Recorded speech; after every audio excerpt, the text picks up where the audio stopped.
그 보이스피싱을 이걸 어떻게 할 거냐. 내가 지금 돈도 없는데 애들한테도 면목이 없고 진짜 그냥 가야 되나 교도소를.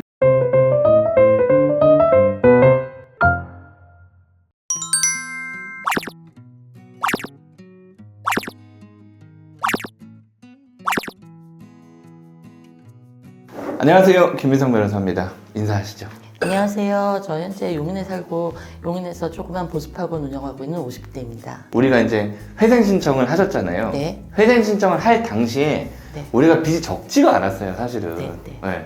이 빚이 그때 얼마 정도 있었는지 기억나세요? 아니요. 어느 순간부터는 얼마가 있었는지조차도 이게 계속 불어나고 하니까 그러니까 이 회생 신청을 하고 계산을 하면서 그때도 채권단이 이렇게 많았구나라는 인지가 됐지 어느 순간부터는 이게 얼마나 됐는지조차도 인지가 안 될 정도로 많았어요. 그래요? 네, 우리가 이제, 빚이 2억이었어요, 2억. 네, 신청할 때. 네. 2억이었고, 사실은 상당히 괜찮은 그 탕감을 받았단 말이에요. 네, 네. 근데 이게 사실 제가 봤을 때 우리가 용인에 살았기 때문에 이제 수원회생법원 접수가 돼가지고 네. 이 15% 약간 이 정도밖에 안 갔는데도 60개월을 우리가 갚는단 말이에요. 네. 근데 사실은 원칙대로 갔으면은 청산가치 정도만 딱 보장해주고 우리가 그냥 회생 딱 들어가면 되거든요. 네. 그러면 우리 그때 청산가치가 얼마였냐면은 선생님 그 학원 보증금 있잖아, 보증금. 네, 네. 그거 2천만 원이 다였단 말이에요. 네. 그렇게 치면은 60 얼마씩 36개월 갚으면 딱 청산가치 반영되는 거거든요. 서울이었으면 아마 그렇게 됐을 거예요. 아, 서울이었으면. 근데 수원이라서 너무 좀 변제가 낮다. 그 다음에 이제 우리가 막 남의 통장 쓰고 막 네, 뭐 빌려 받은 거 뭐 또 갚고 막 뭐 이렇게 약간 지저분했었잖아요. 네, 전체적으로. 네, 그래가지고 이제 이런저런 핑계를 대가지고 60개월까지 늘려라라고 해서 늘렸는데도 어쨌든 뭐 15%밖에 안 갚는 거니까. 예, 뭐 회생에서 상당히 많은 이득을 보신 거긴 해요. 네. 그러면은 우리가 이제 선생님 아까 말씀하셨던 것처럼 어느 순간부터는 내가 빚이 얼마인지도 몰랐다고 네. 말씀하셨잖아요. 맞아요. 이 빚이 왜 생겼는지는 기억을 하세요? 그러니까 제가 이제 학원을 한 지가 20년이 넘었는데 잘 될 때는 뭐 꽤 잘 됐었어요. 근데 잘 될 때 제가 욕심을 가지고 그다음에 이제 그때 제가 저희 남동생이랑 같이 학원을 했는데 이제 남동생이 수업을 참 잘해줘서 늘어났고 그러니까 제가 일단은 운영을 잘 못한 게 첫 번째고 그러면서 어느 순간 남동생이 독립을 하고 싶다고 그래서 이제 근처로 제가 그럼 나가라 괜찮다. 그 친구가 그 학생들 몇 명 데리고 나가면서 이상하게 점점점 기울기 시작하는데 문제는 기본적으로 이게 학원이라는 것도 그렇고 자영업이라는 것이 벌어 들어오는 수입이 마이너스가 되더라도 나가는 금액은 일정하잖아요. 그쵸. 예, 그래서 뭐 월세나 그다음에 뭐 인건비는 특별히 안 들었지만 어쨌든 그런 것들이 어느 순간 마이너스로 돌아서더라고요. 그래서 처음에는 그래서 이제 사업자가 있으니까 어쨌든 또 그 전까지는 저축액도 좀 있었으니까 이제 그런 걸로 대출이 너무 쉬웠어요. 네, 대출이 너무 쉬웠던 게 이게 핑계일 수 있는데 초반에 대출에서 한 2천 제 기억으로 저희 학원 바로 옆에 농협 그 조그만 농협 조합인데 거기서 1,800 그게 처음이었어요. 학원에 모자라는 네. 거를 메꾸기 위해서 한 2천 빌리고. 네. 그러니까 그리고 나서 한 몇 개월 후에 코로나가 이제 슬슬 그게 18년 말 19년 그러니까 19년 말 그래서 이제 코로나가 터지면서 이게 계속 이제 악순환이 됐는데 그때도 또 역시 차라리 대출되기가 어려웠다면 제가 학원을 그만두던 제가 이제 그냥 강사로 나가든 했을 텐데 그때는 또 자영업자 대출이 너무 쉽게 되는 것이 생각보다. 맞아요. 네, 그러니까 기업은행에서도 해주고 이름 석자만 쓰면은 한 1억씩 빌려준다고 막 그랬었어요. 그래서 제가 했던 게 기억나는 게 처음으로 했던 게 기업은행.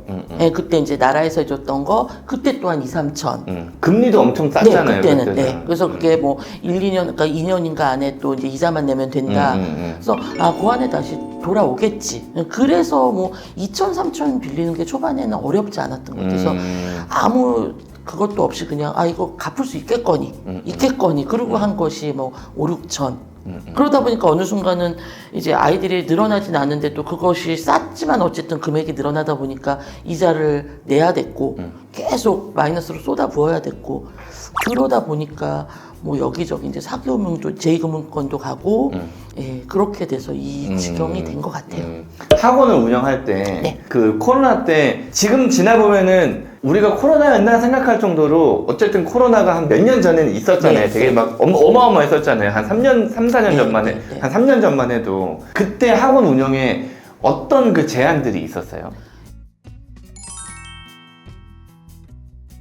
일단은 아이들을 수업을 못하게 했으니까. 아예 못 하겠어요? 네, 그러니까 처음에는 그러니까 일정 기간 그게 이제 교육청 지역마다 틀리긴 했는데 경기교육청 같은 경우에는 한 2주, 3주 극심할 때는 한 달 동안 수업 정지일 때도 있었어요. 그리고 또 조금 풀어졌을 때는 이제 한 교실에 얼마나 크기 안에 뭐 3, 4명밖에 못 앉는 경우. 예, 그래서 그렇게 됐을 때는 뭐 한참 안 좋을 때는 10명 안짝으로 수강생이 있을 때도 있었어요. 한 3, 4개월. 저희 같은 경우 이제 용인이다 보니까 좀 공부를 하고 싶은 친구들은 영통이나 그쪽으로 나가요. 프랜차이즈 학원 좀 큰 데로. 근데 공부를 안 하는데 학원을 안 보내면 불안한 어머님들은 이제 금액이 좀 싸신 공부방 쪽으로 가세요. 그러니까 저희 같이 이렇게 조그만 학원들이 살아남기가 쉽지가 않아요. 아, 그러니까. 네. 그럴 것 같아요. 그래서 제가 이제 저는 표방하는 게 인원을 많이 안 하고 한 반에 그래서 뭐 3, 4명, 5명 안에서 제가 감당할 수 있는 인원만 하겠다. 애들이 수준이 비슷해요, 그러면? 틀리죠. 틀리면 이제 제가 보충을 많이 잡죠. 그래서 굉장히 힘들어서 주말도 수업을 해야 되고, 예, 그래서 그런 걸로 이제 조금 다른 학원이랑 차별을 두는데, 이제 그래서 이제 입시가 가깝고 좀 이제 발등에 불 떨어지시고 그런 이제 고등부 어머님들이 요즘에 최근에 조금 오시는 것 같아요. 아, 그래요? 네. 오히려? 네, 네, 오히려? 그러니까 공부 못하는 아이들이 많아서 저는 수업하기는 좀 더 힘들죠. 그러니까는 자영업자들이 경쟁력을 가지기가 너무 힘든데 이런 소형 학원들도 버티는데 진짜 힘드셨겠어요. 네. 지금도 힘드실 것 같고 사실은. 지금도 힘들어요. 그다음에 학원이라는 게 한 달 만에 아이들이 쭉 빠져나갈 수도 있거든요. 그게 뭐 6개월, 한 1년치 학원비를 내는 게 아니니까 어제까지 멀쩡했다 오늘 벼랑 간저 내일 안 나와야 할 수도 있고. 그래서 저는 또 아줌마들끼리 또 그죠. 같이 옮기자. 그다음에 공부 이외의 요소들이 많아요. 친구들끼리 싸웠거나 학교에서 얘랑 사이가 안 좋아졌거나 또 저는 제일 싫어하는 게 처음에 엄마들끼리 팀 묶어서 오는 엄마들 되게 싫어해요. 그럼 그게 언젠가는 깨지거든요. 그렇죠. 그럼 그렇죠. 그 팀이 또 깨지면 5명 들어왔다고 좋아할 게 아니라 그럼 나중에 나갈 때 6명, 7명이 나가요. 분위기 싹 끄져놓고. 그런 나쁜 점이 있어요. 근데 워낙 오래 해서 그런 것들은 이제 뭐 그러려니 해요. 아유, 알겠습니다. 어쨌든 우리는 이제 용인에서 소형 학원을 운영하고 있는데 이게 코로나고 뭐고 이때 장사가 안 될 때 대출이 잘 나오니까 대출 계속 내다가 그 다음에 이자가 계속 쌓이는데 저는 깜짝 놀란 게 그 당시에 1억을 빌리면 한 달에 이자를 20만 원 냈다는 거예요. 맞아요. 거의 1억이라는 어마어마한 돈을 빌리는데 한 달 이자 20만 원 냈다는 거예요. 그러니까 1억이 웃긴 거예요, 사실은. 빚을 낼 수만 네, 있으면. 맞아요. 20만 원은 사실 돈 그렇게 큰 돈이 그쵸. 아니잖아요. 솔직히 20만 원 돈도 아니잖아요, 그거는. 그쵸. 그렇더라고요. 그때는 그랬대요. 뭐 하여튼 뭐 그래가지고 우리가 빚이 2억 가까이 있었는데 그 회생을 하게 된 결정적인 계기가 있으세요? 어쨌든 우리가 계속 뭐 힘들지만 돌려 막았잖아요. 네. 근데 돌려 막다 보니까 어느 순간에 이제 대출이 끼더라고요. 그러니까 어쨌든 제가 대출 금액이 많아지니까 이걸 어떻게 하지 하다가 이제 아까 말씀드린 대로 그 제2금융권도 가보고 그다음에 그러니까 어느 순간 제가 계속 그것만 알아보고 있는 상태인 거. 수업 시간에도 공부 아이들 못 가르쳐 계속 인터넷을 보던 아니면 그다음에 가족들이 일단 모르는데 저희가 이제 지금 가족 구성은 좀 특이하다 보니까 제가 저희 친정 엄마랑 그다음에 친정 여동생이랑 같이 살고 있는데 금전적으로 저희 친정 여동생한테도 많이 의지를 했었는데 이제 그 친구한테도 말을 할 엄두도 안 나고 그래서 고민을 하고 있다가 어느 날 제가 이제 아침마다 그 대출 안내 문자 같은 게 오잖아요. 그걸 막 제가 살펴보고 있더라고요.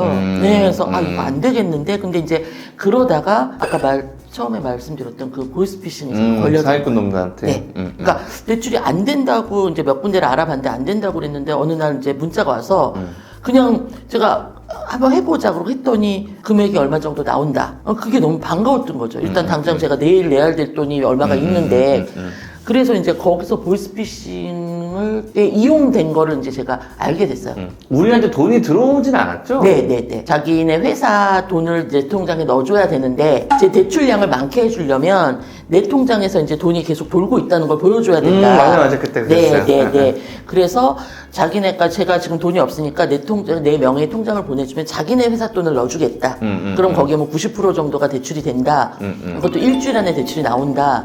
그래서 제가 이제 제 통장 2개랑 체크카드 2개를 보낸 거죠. 그날 저녁 때 그것도 지금 생각하면 어이가 없는 게 통장을 보냈어요. 그런데 이제 제가 나중에 이제 뭐 TV 같은 걸 보니까 딴 사람이랑 전화 통화를 못하게 하려고 하는지 제 통장 명의가 틀리다는 거예요. 그래서 이거 이상한 통장을 나한테 보냈다. 그리고 계속 전화를 저한테 거는 거죠. 그쪽에서. 그래서 저는 무슨 말이냐. 내 거를 보냈는데. 그러니까 이제 그래서 그쪽에서 돈을 빼갈 동안 저는 그 사람들이랑 통화를 하고 있었던 거죠. 그때 그게 딱 끝나고 나자 이제 그럼 알아보겠다. 자기네 법무팀이랑 알아보겠다. 근데 끊자마자 이제 그때가 기업은행이었어요. 기업은행에서 딱 문자가 왔어요.